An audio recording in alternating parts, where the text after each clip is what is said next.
Bom dia, boa tarde, boa noite, pessoal. Meu nome é Ana e hoje eu vou falar um pouquinho sobre os Greenstone Belts arqueanos do Brasil e seus depósitos minerais associados. Essa apresentação é referente à Metalurgia e Recursos Minerais do Brasil e ela é baseada principalmente nas aulas de Metalogênese do Brasil e Geologia Econômica aqui da UFMG. Para a gente entender as associações de depósitos minerais, nós precisamos entender como os Greenstone Belts se formam e o que eles são. Então vamos lá. Greenstone Belts, eles são comumente chamados de cinturões de rochas verdes, sequências metavulcano-sedimentares representativas de rochas remanescentes supracrustais, do embasamento metamorfizado. Essas sequências foram preservadas em cratos antigos. Elas geralmente estão dispostas entre estruturas dômicas, igual aqui na foto da esquerda, de granitoides TTGs. Os Greenstone Belts se formam em ambientes de retroarco continental, configurações tectonossedimentares desses ambientes, ou seja, sedimentos e rochas de arcos colididos, que sofreram um metamorfismo regional compressivo, igual a gente vê aqui, depois veio e fechou tudo. As rochas de origem vulcânica, elas são predominantes nessa sequência, justamente pelo contexto geotectônico arqueano, onde tinha pouca deposição sedimentar, já que não existiam croças continentais duradouras. A sequência estratigráfica do Greenstone Belts, ela tem uma gradação de acordo com essa sucessão deposicional do pacote, que ela é característica de rifteamentos. Como podemos ver naquela outra imagem. Primeiro, o alargamento do rifteamento, vou voltar aqui, ele provoca condições propícias para a subida do magma, onde a gente vai ter um vulcanismo e um magmatismo geralmente bimodal. Depois, mais acima na coluna estratigráfica, nós vamos ter uma deposição de ambiente marinho e fluvial. E tudo isso aqui vai ser fechado para se formar de fato os Belts. Uma coluna idealizada, então, seria a base comatítica com alto magnésio, seguida do vulcanismo magmático, expresso aqui nos basaltos, depois um vulcanismo calcicalino com andesitos e dacitos, e como já dito, pode ter esse vulcanismo bimodal com presença de vulcânicas félsicas ou intrusivas. As rochas sedimentares, elas vão ocorrer em menor expressão nas camadas superiores da estratigrafia, e elas são representadas por sedimentos imaturos, placas, argilites, folheiros, arcosos, bifes, xertes, sedimentos carbonosos e clásticos, tipo conglomerados, e por aí vai. Então, em suma, os Greenstone Belts são xistos máficos, ultramáficos, intercalados a bifes, xertes, ou seja, rochas vulcanoquímicas e vulcanoclásticas diversas. Os depósitos minerais de formação nos Greenstone Belts são esses vários que estão citados aqui, principalmente, por exemplo, nas rochas félsicas, a gênese está associada diretamente à fusão parcial da rica em elementos incompatíveis. Então, vamos num contexto aqui do Brasil. Na figura direita, em preto e em roxo, em vermelho e lilás, nós temos os terrenos de idade arqueana, que eles estão dispostos nos centros cratônicos. E a classificação que a gente vai utilizar aqui vai ser a classificação do Dardenne-Schopenhaus, que por escudo e por cráton. Então, dá para ver nessa figura que os depósitos minerais estão dispostos no Craton São Francisco, aqui especialmente em Minas, um pedacinho da Bahia, em Goiás também, que aí já está na faixa Ribeira, na faixa Brasília, desculpa, e aqui em cima no Craton Amazônico, mais no Pará. E aqui, nessas figuras, nós temos a distribuição de idade em palearquiano, mesoneoarquiano, e dá para perceber que predominam ortognáceos e paragnáceos de metamorfismo média alta nessas rosas, sequências metavulcano-sedimentares em preto e em verde, e o neoarquiano ele é melhor para formar depósito de ouro orogênico do que o mesoarquiano, que geralmente são depósitos menores com teores pouco cativos. São muitos recursos minerais associados aos Greenstone Belts e nem sempre eles são economicamente viáveis aqui no Brasil e no geral também. Então, no trabalho, o vai ser dado em mostrar quais são as ocorrências, quais são os possíveis recursos minerais que nós temos em cada local. E para abordar a geologia de cada um, seria um curso extenso de metalogênese do Brasil. Vale ressaltar que há depósitos em Greenstone proterozoicos e eles também não vão ser citados, né? Já o foco são os Greenstone Belts arqueanos, que eles estão aqui nessa partezinha, nessas faixinhas verdes aqui. Então vamos lá. Aqui está a separação que eu falei do Dardenne e do Chaubenhaus por escudos e crátons, províncias, né? E nosso trabalho vai se restringir a essa barra, principalmente a província Carajás, aqui do Greenstone Belt do Rio das Velhas e da Bahia de Goiás também, como já foi dito. Todas as mineralizações, então vamos começar aqui por Minas. Todas as mineralizações auríferas de Minas, elas caracterizam um depósito de tipo orogênico, que estão associados a alterações hidrotermais, estruturalmente controladas, dominadas por silicificação e sulfetação, igual a gente vê nessa figura aqui.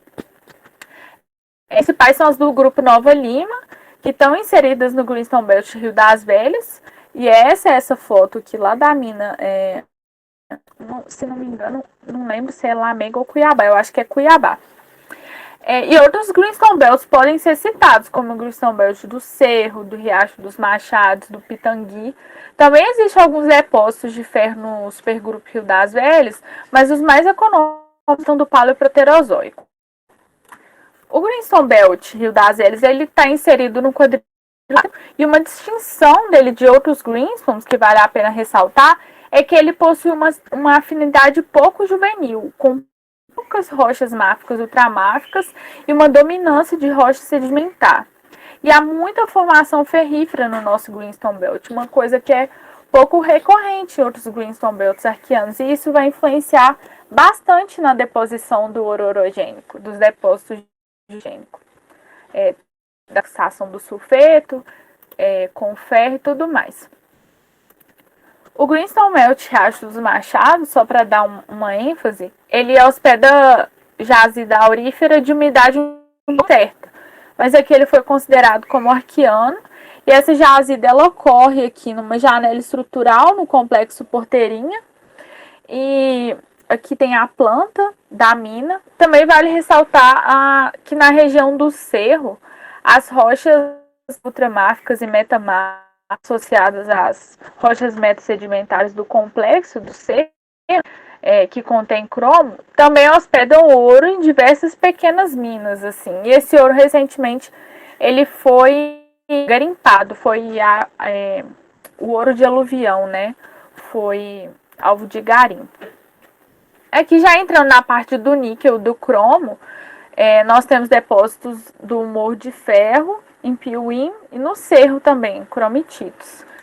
Depósitos do Greenstone Belt ficam lá em Fortaleza de Minas, que é essa figurinha aqui do Tobias, Fonte Boa, e eles têm associação com a matite, que são reconhecidos minérios diversos, assim, na base dos derrames peridotíticos, hidrotermais em vênulas, fissuras e fraturas, e também supergênico. Eu esqueci de colocar aqui na apresentação, mas tem um recurso muito legal associado ao Greenstone Belt Rio das Velhas também, que são os agaumatólitos. É relativamente rara no Brasil. Ela é muito rica em minerais aluminosos, e eles são utilizados principalmente na indústria de cerâmica e na indústria química. Aí aqui está a localização de alguns dos depósitos que eu citei no Craton São Francisco. Aqui estão os do quadrilátero ferrífero, aqui está em Fortaleza de Minas. Aqui está uns agora que eu vou falar da Bahia, Umburanas, Boqueiral, Riacho de Santana, aqui em Goiás, que está na borda, né, da pouquinho a leste do Cratão São Francisco. Então vamos lá. Na Bahia, ocorre a extração de ouro e metais básicos, majoritariamente como chumbo, zinco, magnesita, cobre e prata. O Greenstone Belt da Serra de Jacobina, ele merece destaque porque ele é um plácer rico em ouro e esse plácer é originado de um Greenstone Belt antigo com base muito expressiva e presença de um pouquinho de urânio. E aqui está a localização dele, aqui. O Greenstone Belt de Brumar, bem, ele tem depósitos expressivos de magnetita, que aí aqui já classifiquei como gerais, né? Deixa eu dar uma voltadinha aqui. Então, de ouro, nós temos do Rio Itapicuru, o Bloco do Gavião, que tem ouro e metais base, tanto que ele está aqui de novo, pequeno, eu acho que ele é um pequeno BMS também. O Greenstone Belt da Serra de Jacobina, no Riacho de Santana. Aí também tem o Cio do Jacaré. E tem o Rio do Salitre também. Dizem que é um depósito estilo Sedex, de sulfitos. Já em Goiás, temos 5 Greenstone Belts principais que estão situados no sistema orogênico de Tocantins, dentro da faixa Brasília. Ainda tem discussões a respeito da mineralização de cortes litoestratigráficos, mas no geral ele tem a base arqueana e o topo do Greenstone Belt é paleoproterozoico. E a gente pode citar Crixás, que é um dos mais importantes, com muita mineralização de níquel, Faina, Guarinos, Pilar de Goiás e Santa Rita. No Greenstone Belt de Crixás tem extração de ouro por diversas empresas. Também ocorrem alguns depósitos de níquel sulfetado, mas não arqueanos. Boa parte das mineralizações de ouro no Belt de Crixás é no contato e na transição do basalto com a sequência sedimentar. Ou nas próprias sequências sedimentares. Isso dá a entender que a mineralização é mais nova, né, ou proterozoica, mas não tem um consenso na literatura, eu coloquei na apresentação, porque eles são muito importantes. Por exemplo, no Greenstone Belt de Faina, tem muitas rochas carbonáticas, o que não deveria ser muito expressivo no arqueano, né, já que não tinha uma plataforma continental estabelecida. Já no escudo das Guianas e do Brasil Central, na província de Carajás, nós temos tanto o domínio Rio Maria e o domínio Carajás. Os Greenstone Belt do domínio Rio Maria, eles possuem várias mineralizações auríferas, em sequências, vulcanos sedimentares metamorfizadas também em baixo grau, xisto verde, o anfibolito baixo, e a idade predominante desses depósitos é mesoarquiana. Eles podem ter algum ferro associado, mas nenhum desses Greenstone Belt são muito bons, muito economicamente viáveis. E eles são mais antigos que os Greenstone Belt de Carajás, dá para ver eles aqui, ó. Alguns deles. Já houve a produção de ouro lá, mas atualmente não se produz no domínio Rio Maria. O ouro é muito fino, os depósitos são pequenos e os veios logo acabam, o que dificulta o garimpo e a exploração em geral. Aqui vários Greenstone Belts destacados. O Greenstone Belt ele tem uma associação de depósito de ferro mais intensa, mas ele é meio mal datado, não tem uma idade muito certa. Não mal datado, mas de difícil datação. E não tem uma idade muito certa. Aí aqui tem a distribuição de vários desses Greenstone Belts. Alguns até que não estavam na listinha ali atrás. A Greenstone Belt de Inajá. E na província, no domínio, a gente tem inúmeros depósitos, como a gente pode ver aqui de manganês, os depósitos de OCG muito conhecidos, né, de couro. E eles têm muita importância no contexto metalogenético brasileiro, mas eles não são diretamente relacionados com os Greenstone Belts arqueanos. Os Greenstone Belts na província Carajás, eles são mais expressivos no Rio Maria. E aqui, nessa próxima figura, nós temos a apresentação da localização dos depósitos de ferro que estão associados às sequências vulcano-sedimentares e arqueanas da região, mas eles têm idade paleoproterozoica, eles são paleoproterozoicos, apesar de estar associados a essas sequências arqueanas. Então é isso, pessoal. Muito obrigada. Espero que tenha contribuído um pouco para esse conhecimento dos belts brasileiros. Qualquer coisa, esse é meu e-mail. Até mais.